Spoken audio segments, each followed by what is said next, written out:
Hello guys नमस्ते। यो भाइको कुरो सुन्नुहोस् है त, अन्तिमसम्म हेरेर प्रतिक्रिया दिनु होला है त।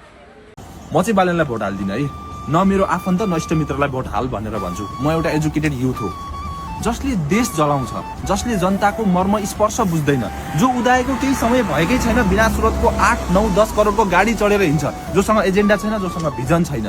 मैले त सुन्दैछु बालेन धनगढीमा छ अरे। त्यस्तै पर्यो भने मैले अलि काममा थिएँ थाहा पाइनँ, नत्र भने म मेरो केटाहरू लगाएर बालेनलाई त्यहाँबाट पत्ता साफ गर्न लगाउँथेँ भनेर भनिरहेका केही सामाजिक सञ्जालमा झोलीहरूको, जो काङ्ग्रेस एमालेबाट परिचालित झोलीहरूको मैले भिडियोहरू देखिरहेको थिएँ। भनिन्छ नि होइन, एजेन्डा छैन, भिजन छैन, मिसन छैन।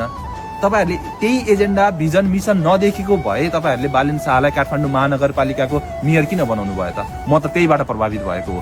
अहिले बालेन शाह देश दौडामा छन्। उहाँले बुझ्न जरुरत छ कि जनता उहाँलाई कति विश्वास गर्दैछन्, कति चाहिँ जनताको मनमा बालेन शाह बसेका छन् त।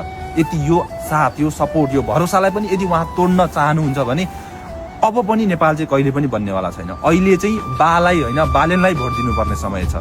त्यही भएर म चाहिँ जति पनि समर्थक छन्, जति पनि मेरो यो सामाजिक सञ्जाल मार्फत होस्, मेरो घर परिवार इष्ट मित्र जति पनि हुनुहुन्छ, उहाँहरूलाई चाहिँ नयाँलाई भोट दिउँ भन्छ। भनिन्छ नि, मर्नुभन्दा बौलाउनु हो। ल ठिक छ, बालेनले के पनि नै गरेनन् रे, तर देशलाई त बचाउला नि होइन। यो नेताहरूले त खाइसकेका छन् नि त, देश त खुक्रो बनाइसकेका छन् नि। तपाईँहरूका बा भन्नु अहिले बालाई होइन, बालेनलाई भोट दिनुपर्ने छ, घन्टीलाई भोट दिनुपर्ने छ। जति पनि हुनुहुन्छ मेरो भिडियो हेरेर मलाई माया गर्नुहुने सम्पूर्णले चाहिँ घन्टीलाई भोट दिनुहोस्, घन्टी हल्लाउनुहोस् र ती बुढापाका भनौँदा रिटायर्ड नेताहरूको चाहिँ दिमागमा घन्टी बजाइदिनुपर्छ। जय घन्टी, जय देश, जय बालेन। गाइज होइन, भिडियो हेर्नुभयो, कस्तो लाग्यो यहाँहरूलाई? लाइक, कमेन्ट, सेयर गर्न नबिर्सिनु होला है त। धन्यवाद।